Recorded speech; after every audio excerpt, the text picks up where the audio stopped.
জয় কৃষ্ণকালী মায়ের জয়, জয় সোনা মায়ের জয়, জয় মঙ্গলা মায়ের জয়। তো মায়ের নাম নিয়ে আজকে ভিডিওটা আমি শুরু করছি। Hi friends, welcome back to my channel Dalia রিমিশে। তোমাদের সকলকে ওয়েলকাম জানিয়ে আজ আবার একটা নিউ ভিডিও নিয়ে চলে আসলাম। তোমরা সবাই কেমন আছো? আশা করছি ভালো আছো, আমিও ভালো আছি। দেখতে থাকো আজকে একটা নতুন ভিডিও। কৃষ্ণকালী মায়ের মন্দিরে আরও একটা সুন্দর আপডেট তোমাদের সাথে আমি শেয়ার করব, যেটা তোমাদের সকলেরই জানা খুবই প্রয়োজন। কৃষ্ণকালী মায়ের মন্দিরে মঙ্গলা মা কিন্তু প্রত্যেক দিনই মাকে পুজো করছেন, প্রত্যেক ভক্তকে দেখছেন, ত্রিশূলও ছোঁয়াচ্ছেন। তার সাথে প্রচুর প্রচুর ভক্তের ভিড়ও হচ্ছে। প্রায় 2-3 হাজার ভক্তের ভিড় তো প্রত্যেক দিন হয়ই, কোনো দিন কম বেশি তো আছে। তো যাই হোক, প্রত্যেক ভক্তের ভিড় হচ্ছে। মঙ্গলা মা খুব ভালোভাবে মন্দির দেখছেন। মঙ্গলা মা এখন অনেক কিছুই নতুনভাবে নিয়ম তৈরি করছেন কৃষ্ণকালী মায়ের মন্দিরে। তো তার মধ্যে হচ্ছে ট্রাস্ট বোর্ড রিপোর্টে হচ্ছে মঙ্গলা মা, ট্রাস্ট রিপোর্টে মঙ্গলা মা অনেক কিছুই লিখেছেন, যেগুলো তোমরা আস্তে আস্তে জানতে পারবে। আমি একটা ভিডিও তো তোমাদের সাথে শেয়ার করার চেষ্টা করেছি। তারপরে হচ্ছে মঙ্গলা মা আরও ভালো কিছু কাজ করবার চেষ্টা করছেন, যেমন হচ্ছে বৃদ্ধাশ্রম খুলবেন, অনাথ আশ্রম খুলবেন, আরও সুন্দর মন্দিরটাকে তৈরি করবেন। তো গরিব মানুষের পাশে দাঁড়াতে চাইছেন, অনেক অনাথ দুস্থ গরিব মানুষের পাশে উনি দাঁড়াতে চাইছেন। এটা তো অনেক ভালো খবর। মঙ্গলা মা এরকম ভালো কাজ করে থাকেন, তো আরও সুন্দরভাবে মঙ্গলা মা এরকমভাবে এগিয়ে যাক, সেটা কিন্তু আমরা সকলেই চাই। যারা মঙ্গলা মাকে নিয়ে আমরা পজিটিভভাবে ভিডিও বানাই, আমরা কৃষ্ণকালী মাকে কিন্তু খুব ভালোবাসি। সেই কৃষ্ণকালী মাকে কিন্তু প্রচণ্ডভাবে ভক্তিও করি, বিশ্বাসও করি। আর কৃষ্ণকালী মা যে জাগ্রত, সেটা আমি মন থেকেই মানি। কৃষ্ণকালী মা সত্যিই জাগ্রত, কৃষ্ণকালী মা জীবন্ত। তো সেই কৃষ্ণকালী মায়ের মন্দিরে এখন কিন্তু অনেক নিয়মই চেঞ্জ হয়েছে। ট্রাস্ট বোর্ড রিপোর্টে মঙ্গলা মা কী বলেছেন বলো তো? মঙ্গলা মার অবর্তমানে কৃষ্ণকালী মায়ের মন্দিরে মঙ্গলা মা যে নিয়ম তৈরি করে যাচ্ছেন, সেটাই কিন্তু ওখানে কিন্তু সেই নিয়মেই চলবে সারা জীবন।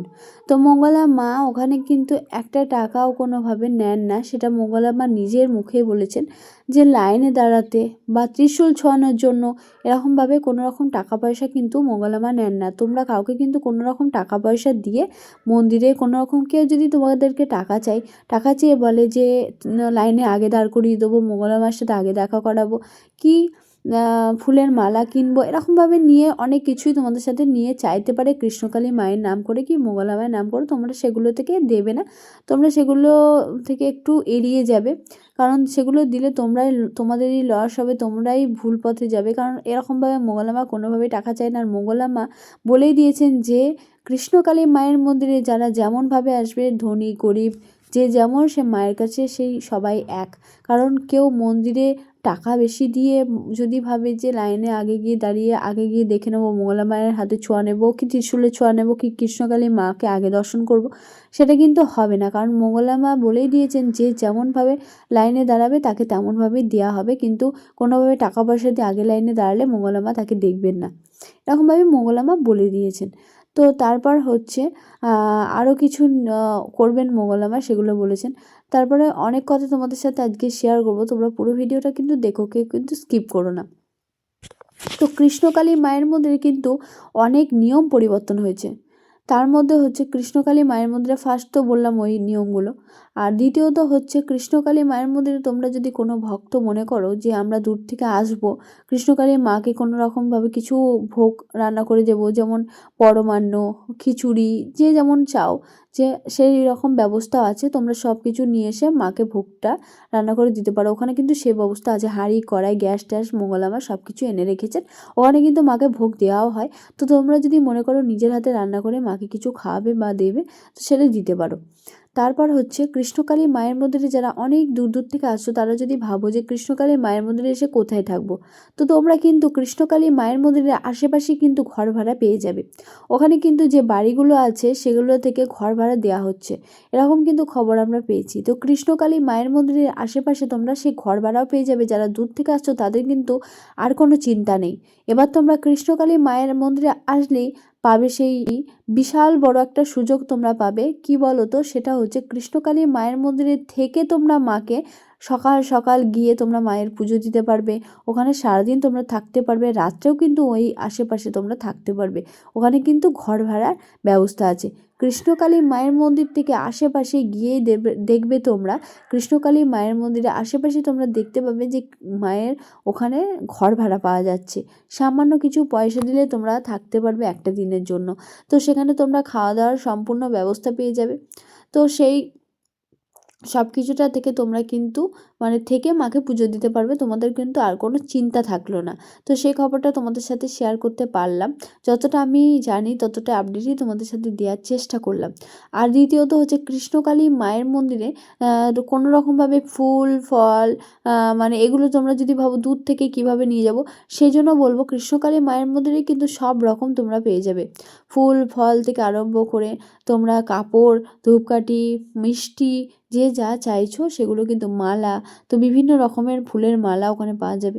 তো সেখানে কিন্তু তোমাদেরকে কোনো রকমভাবে দুশ্চিন্তা করতে হবে না, দূর থেকে কিছু আনতেও হবে না। কৃষ্ণকালী মায়ের মন্দিরেই তোমরা কিন্তু বিভিন্ন দোকান আছে, সেখানে কিন্তু তোমরা সব কিছুটাই পেয়ে যাবে। আর যদি কেউ তোমাদেরকে ওখানে টাকা চায়, তো তোমরা একদমই সে টাকা দেবে না। শুধুমাত্র তোমরা যে জিনিসগুলো কিনবে সেগুলোর দাম দিয়ে কৃষ্ণকালী মায়ের লাইনে তোমরা দাঁড়াবে। সেখান থেকে কোনোভাবেই তোমরা কাউকে টাকা দিয়ে লাইনে দাঁড়াতে যাবে না। এক্ষেত্রে তোমরাই কিন্তু ঠকে যাবে, কারণ মঙ্গলা মা কোনোভাবে টাকা দিয়ে লাইনে দাঁড়ালে তাদেরকে দেখেন না। আর তোমরা যদি কিছু মানে কৃষ্ণকালী মাকে যদি তোমরা কিছু দিতে চাও, তাহলে ওই মঙ্গলা মা কিন্তু পরিষ্কারভাবেই জানিয়ে দিয়েছে যে তোমরা কিন্তু মায়ের সামনে এসে মায়ের নামে মাকে দেবে, মঙ্গলা মাকে নয়, কৃষ্ণকালী মাকে তোমরা দেবে। সেটা কিন্তু মঙ্গলা মা ভালোভাবেই বলে দিয়েছে। আর আশেপাশের লোক যদি তোমাদের কাছে কোনো রকমভাবে টাকা পয়সা চায়, তোমরা একদমই দেবে না, সেটাই কিন্তু মঙ্গলা মা পরিষ্কারভাবে জানিয়ে দিয়েছে। তো সেটাই তোমাদের সাথে শেয়ার করলাম। সব তথ্যগুলো তোমাদের সাথে যে কারণে তুলে ধরি, কারণ তোমরা যাতে অনেক কিছু জানতে পারো। এই ভিডিওগুলো যদি সকলের কাছে পৌঁছায়, প্রচুর প্রচুর শেয়ার হয়, তাহলে কিন্তু তোমরা অনেক কিছুই জানতে পারবে। কারণ তোমাদের এই তথ্যগুলো আমি দেওয়ার চেষ্টা করি, কারণ তোমাদেরকে এগুলো জানানো আমার প্রয়োজন মনে হয়। কারণ ওখানে গিয়ে যাতে তোমরা কোনোভাবে অসুবিধায় না পড়ো, সেজন্য তোমাদেরকে এই জিনিসগুলো জানাবার চেষ্টা করি। তো কৃষ্ণকালী মায়ের মন্দিরে গেলে তোমাদের কিন্তু বিশাল বড় সুখবর একটা তোমাদেরকে দেওয়ার চেষ্টা করলাম। কৃষ্ণকালী মায়ের মন্দিরে গেলেই তোমরা পেয়ে যাবে সেই জায়গা যেখানে তোমরা থেকে মাকে দর্শন করতে পারবে। তো তোমাদের জন্য ঘরের ব্যবস্থাও কিন্তু মঙ্গলা মা করেননি, এখানে আশেপাশের লোকদের কাছে তোমরা ঘর ভাড়া পেয়ে যাবে। সেটা কিন্তু মন্দিরের আশেপাশেই যে ঘর বাড়িগুলো আছে, সেখানে কিন্তু তোমরা ভালোভাবে ঘর ভাড়া পেয়ে যাবে। এমনকি তোমরা যদি খাবারও ওখান থেকে কিনতে চাও, তো সেটাও তোমরা পেয়ে যাবে। তো তোমাদের আর কোনো রকম প্রবলেমই থাকলো না যারা দূর থেকে আসছো। তো কৃষ্ণকালী মায়ের মন্দিরে তোমরা একদিন থেকে তোমরা ঠাকুরকে দেখে দর্শন করে পুজো দিয়ে কৃষ্ণকালী মাকে ভালোভাবে দর্শন করে দেখে তারপর তোমরা মঙ্গলা মায়ের সাথে দেখা করে কথা বলে তোমরা ভালোভাবে থেকে যেতে পারবে কৃষ্ণকালী মায়ের মন্দিরে এসে। এখানে কিন্তু তোমাদের কোনো থাকার প্রবলেম নেই, সম্পূর্ণভাবে তোমরা থাকার জায়গা পেয়ে যাচ্ছ। আর ঘর ভাড়া যেটা লাগবে হয়তো সেই আশেপাশে যেখানে সব জায়গায় খোঁজ নিয়ে দেখবে। সামনে থেকেই আমি ডিটেলস ঠিকানাটা এখন তোমাদেরকে শেয়ার করতে পারছি না, তবে খুব তাড়াতাড়ি দেওয়ার চেষ্টা করব, কারণ আমি খুব তাড়াতাড়ি কৃষ্ণকালী মায়ের মন্দিরে যাচ্ছি। তো তখন গিয়ে আমি তোমাদেরকে সব কিছুটাই শেয়ার করে দেবো। আর হচ্ছে পুরো ভিডিওটা তোমাদের কেমন লাগলো কমেন্টের মাধ্যমে জানিও। ভালো লাগলে লাইক কমেন্ট শেয়ার করো। চলো, জয় কৃষ্ণকালী মায়ের জয়, জয় সোনা মায়ের জয়। আজকের ভিডিওটা এই পর্যন্তই।